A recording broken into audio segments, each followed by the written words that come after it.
Ano nata? Ano yan? Iskaramosa na sa DCGV.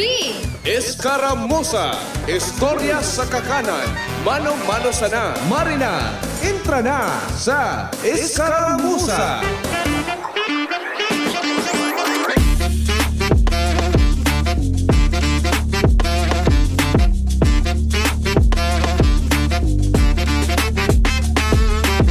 Nailing ko di Kuya Ramer ang sa Kuyang Pandok. Day pala na ako namulbo. Ilingon mo siya ang ano ko, ang monitor mo dyan. Ta nagkikurukirin taban sa Kuyang Pandok. Maray na pagkauto po sa inyong mga tugang. Aldaw kitang unyanin Martes. Petsa 24 na po kan Setyembre 2024.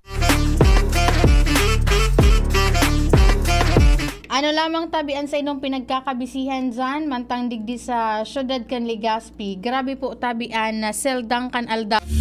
Grabe ang init. Imagine mo Kuya Ramer, nakaturo turtleneck ako. Sa loob kang opisina kaya, malipot. Pero pag bigla ka na nagluwas dyan sa luwas, ano na itong sumapa siring sa sentro kan Legazpi. Sige, imagine ko Kuya Bon, hinang ko, grabe. Kaya duman po sa mga maraluwas kan harong, magpasiguro ka munin mga pamandong, payong, jacket asin iba pa. Tanganing, syempre, maibitaran taman itong sa mga helang na posibleng makuha tadig di sa sobrang init. Iniman so naging after kan na pirang simana na pag-uuran dahilan sa maraot po ang sitwasyon kan panahon digdi sa Bicol Region. Dahilan naman nga ni sa mga low pressure na nairehistro o nahihiling na mabantayan ka na pag-asa. Hindi naman ngunyan nakasalida. And of course, congratulations po palanduman sa mga registered social workers. Hali sa man iba-ibang eskwelahan digdi sa Bicol Region. Particular na dyan sa Bicol University kung saan nakuakan na BU ang rank 1 sa gabos sa mga eskwelahan digdi po sa Bilog na Nasyon na nag-exam. Nagpartisipar duman po sa katapos pa sa ng examination para sa mga social workers. Ining September 2024 Social Worker Licensure Examination.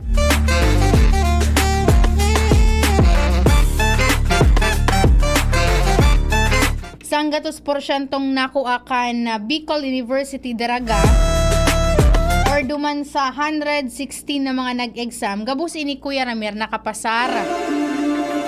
May aki ka ba Kuya Ramer na nagraduar sa social work o education ito si ate? Education ito Kuya Ramer. Diyan man iyan sa Bicol University. Education itong pangduwa mo Kuya Ramer, ano? Education, tapos license naman ito, no? Sabi digdi, nakuha kan Bicol University Daraga an 100% passing rate and then an BU Tabaco, ito po bagazanin na campus sa Tabaco City. Nasa 51 nakakuha man sa inda o nakapasar duman and ang passing rate po ninda iyo an 98.53%. Nakagmaon daw Kuya Ramir na sa giraray na ipinahiling kan mga graduate na kaya ini kan Bicol University kung gurano sinda katibay and then katali na makuha ining first place ang pagiging top 1 si Sheena May Magdato Obispo kan Bicol University Daraga. Diba kung aga nahiling ko may pig-post si Alcalde Caloy Baldo kan Kamalig Albay na taga Kamalig ini halat daw ta i-scroll ko su Facebook account ni Mayor Caloy ta residente niya ini. Sabi digdi, LGU Kamalig extend its sincerest congratulations to Sheena May Magdato Obispo. Saan sarong residente kan Barangay Panoypoy kan Kamalig Albay. Dahil nga nita nakuha niya, na-secure niya ang first place sa September 2024 Social Worker Licensure Examination. And of course, congratulations man duman sa mga nakapasar na iba pa. Kay Jason, so SK Chairman dyan sa Barangay San Francisco, Legazpi City. Saruman ini sa kuyang mga amiga and kaibahan ko siya duman sa saruming advocacy na pagbusol sa mga diretso kan mga kaakian. Saro na siya ngunya na registered social worker. Speaking of San Francisco, Kuya Ramir, nahiling ko na naman so abiso kan Albay Electric Cooperative sa aga. I mean sa September 25 ini. September 25, aldaw, tama, sa aga, Miyerkules po, may naka-schedule naman na power interruption. Kaya duman sa mga naka-star sa southern part kan Legazpi, magtipo na kamuni na kuryente dahilan ta from 9 a.m. sagkod alas 5 nin pagkahapon. Pero ano lang ini, ang good news sige dahilan ta bako na supoon dyan sa may Taysan. Gabos na mga barangay pababa dyan sa southern part sagod sa maanito. Mawaran nin kuryente dahilan ta sa aga. Porsyon na sa Kuya Ramir. May mga porsyon kan barangay Taysan, Humapon, Bagakay, Imalnod, Bunker 1, Bariis, Kagbakong, and Buenavista. Mawaran po nin kuryente dahilan sa gigibuhon. Actually, kanakalihis pa ining mga simana halos kandate, every Saturday lang ini. Pero ngunyan, kanakalihis na aldaw, Saturday and Sunday, wara po nin kuryente. Apwera po digdi sa barangay sa Legazpi, maapektaran man kaayan portion kan barangay Anislag, Canarom, Mayon, San Ramon, Villahermosa, Bigao, San Rafael, Nabasan, San Vicente Grande, and then ining barangay Ibauga. And then ining buong munisipyo kan Maanito, Alba. Kaya ini si Kuya Jarel Aranya, dahil ini makakauli kasi Ate Sally basta-basta dyan sa barangay Imalnod. Takon malas-malas, maapektaran sindakan power interruption na ini. Ano Kuya Jarel? Maray na pagkauto dyan sa Familia Aranya sa Lacandula Drive, Gugun, Legazpi City. Sabi ni Kuya Jarel, "Hi Tita Angel, I'm busy sa CP." Isa ini, si BBE ya ini. Sabi na, "Good PM, God bless all over the world." And then syempre maray na pagkauto kay Nanay Mafe Velasco kan Barangay 33, Peñaranda, Legazpi City. And then kay Kagawad Jobert Aranya, Bulawan Aranya, dyan po sa Barangay 33, Peñaranda.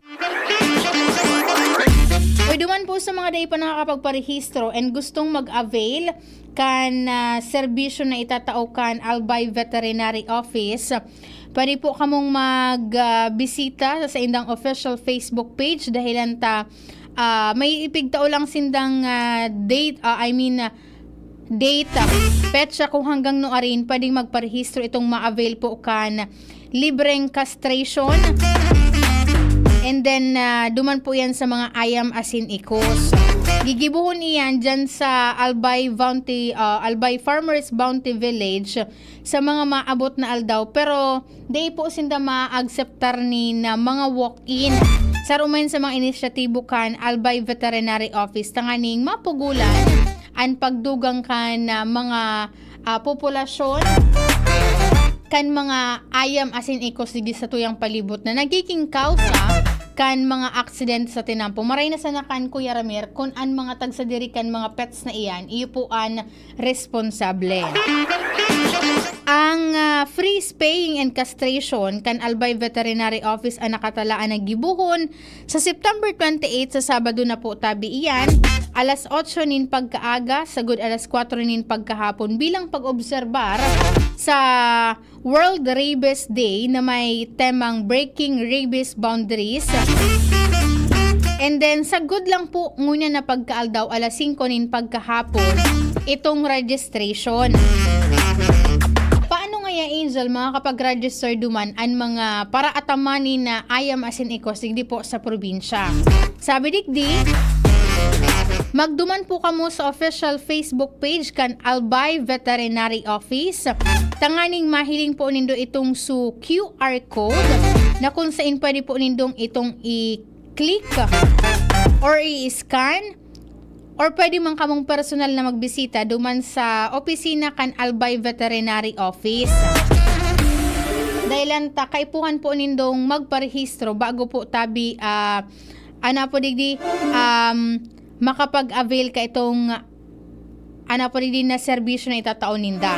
Sabi digdi, qualified beneficiaries will be notified via phone call or message sa masunod na daw iyan sa Webes petsa 26 kan Setyembre 2024. Once nga nakapag-register ka mo and na-assess ka na sa indang opisina na qualified ka mo and then sa indang mga atama na magpartisipar dyan, makaka-receive po ka mo nin mensahe sa pagikan text or call. And anmaygot na patanindigdikan na sabing opisina na dahil po sila ma-acceptar nin walk-in. And then syempre itong mga latecomers, itong mga late, nakitabaga mga Pilipino ang mahilig na magduman pag oras de peligro na. Sabi pa digdi, ang guidelines na kaipuhan pong sunodon iyuan. Syempre, ang mga ayamasin ikos na ooperahan, ang kaipuhan na mag-fasting at least 8 hours before kang procedure.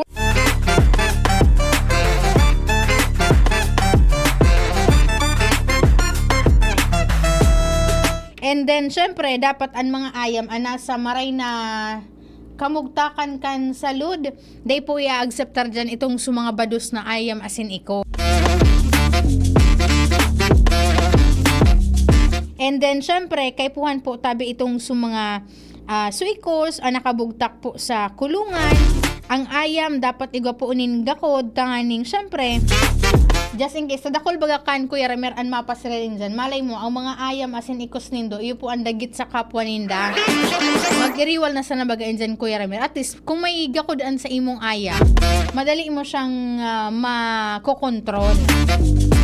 And then sabi pa rin para sa safety measures, pigabisuan po ang gabos na dai magdara o please avoid bringing children and senior citizen for safety reason. And then syempre magdara po kamo ni na pagkaon asin na tubig kan sa inyong mga atama na hayop. Ang procedure na iyan gigibon sa Sabado, September 28, dyan po sa Albay Farmers Bounty Village sa Barangay Kabaangan, kan Kamalig, Albay.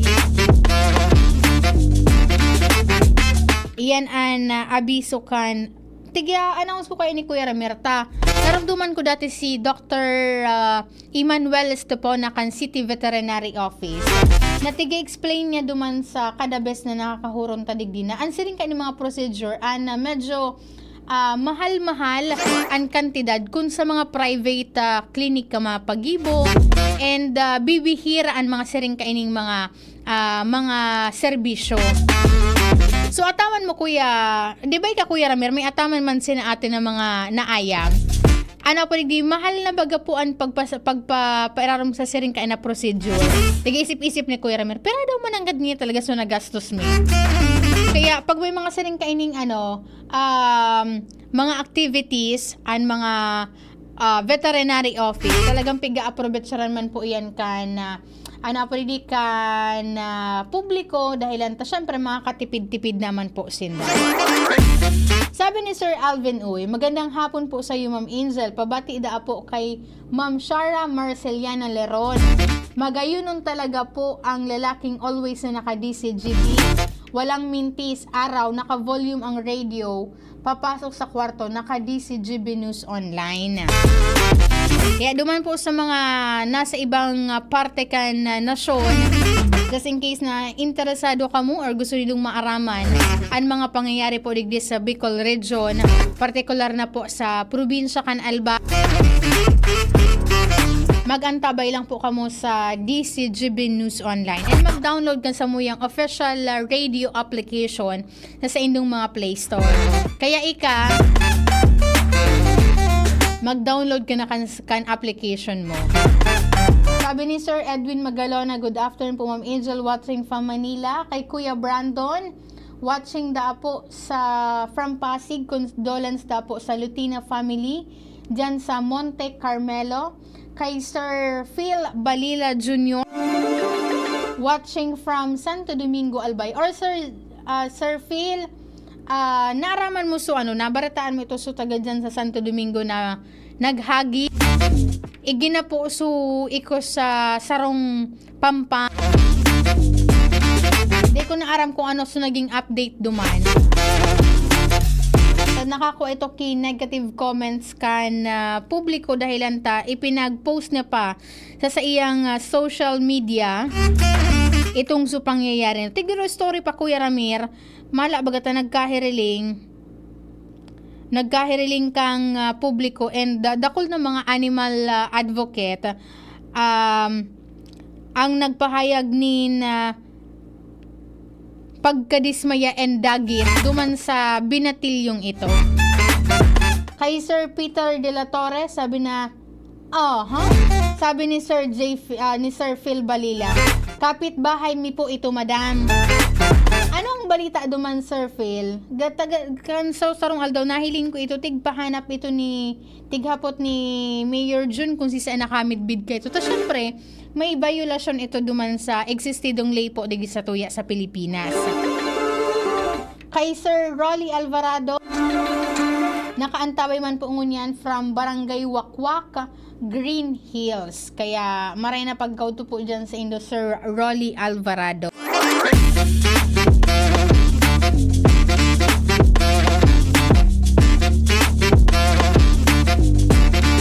Maray na pagkauto dyan sa Region 4B.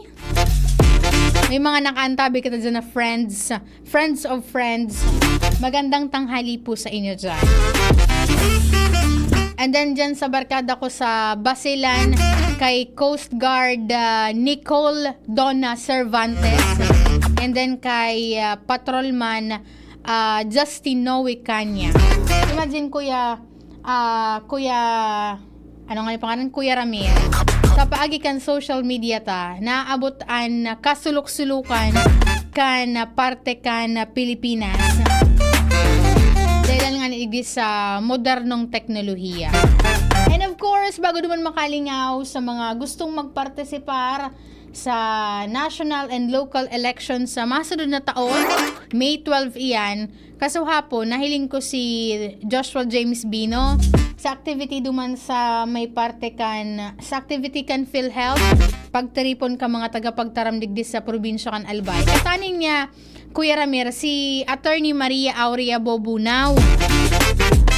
Sabi ko kay Joshua, ingan niya na si Attorney Bunaw, kunpirana ang datos kan mga albayanong nakapagparehistro sa ongoing voters registration. Dahilan ta nasa 5 aldaw na sa napuan natatada tanganing formal na magsarado naman iyan ta halawig na po bagaan panahon poon pa kan February iyan binuksan and medyo halawig na an ipigtaong oras duman sa mga 18 anyos na mga jóvenes sa mga mapa-reactivate dahilan taday sila nakapagpartisipar sa duwang magkasunod na eleksyon an mapasalidanin mga apelido duman sa nagpakasal na, nag-arago and then magkakaigwaman nin correction of entries para duman sa may mga salang spelling. Pwede ka mong magpartisipar o magpasiring po sa indong mga respektibong COMELEC offices. Sagod lang po yan sa September 30, alas 5 po unin pagkahapon. And then digdi po sa probinsya kan Albay, partikular na sa syudad kan Legazpi. Nyaon po dyan ang COMELEC Legazpi together with COMELEC Albay. Dyan po yan sa Ayala Malls Legazpi, tanganing tauanin na oportunidad, mas mapahiwas, mas dakol na mga albayano ang masiserbisyuhan and then maging convenient man. Duman po sa mga parehistro. Naon sila dyan sa Ayala Malls from Monday to Saturday, alas 8 nin pagkaaga, sagod alas 5 nin pagkahapon. Ano Ma'am Tet? Ma'am Tet, maray na pagkauto dyan sa Ravvax family sa barangay Sagmin, kan Legazpi City. And then syempre, sa Familia Flora dyan po sa barangay Sagpon, kan Daraga Albay. Perming nakaantabay iyan sa tuyang programa digdi sa DCGB. Magdara lang po kamo dyan, kung mapasiring kamo dyan sa Ayala Malls, magdara lang kamo ni mga dokumentos and na mapatunay na kamo po ang residente kan sarong lugar. And then kung wara, sabi ni Attorney Bunaw, mag-iba kamo nin sarong residente kan barangay na ma-attest, mapatunay na kamo po ang naka-star dyan, tanganing ma-i-process man po ang sa indong registration. Sabi ni Sir Natnat or Ma'am watching from Katchewan, Canada. Pabati da po sa Alamil family. Diyan po sa Gaba, Kan Rapu-Rapu, Albay. Ano pa man, sa kuyang kapartner sa Lado Technical si Kuya Ramir Tanay. Sa IT nga po dyan si Jerome Nico Martinez. Sa production si Shara May Leron. Sa newsroom nga po dyan nakamonitor ang samuyang news director. Si news manager, Sir Mar de la Cruz. And then maray na pagkaudok kay Sir Pio Fernandez. Si Ate Jenny and si MJ Jeresco. Ako po ang sa inyong nakaibahan ko na pagkaudto. Ako po si Angel Mustaza. Bye-bye. Mayong tusok-tusok sa Tabangkan Vitamin B Can Farex. As in proper diet and exercise. Far excited ang